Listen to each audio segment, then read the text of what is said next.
ఇక్కడ ఈ స్తంభం గజ స్తంభం ఇది హనుమంతుడు. అటు సైడ్ అయితే మొత్తం దేవుళ్ళే ఉంటుంది. ఇక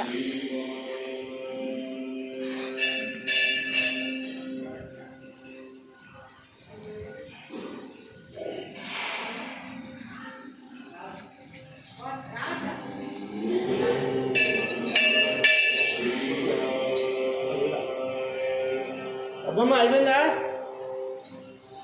అయ్యారు ఒకసారి గుర్తు పెడతాను.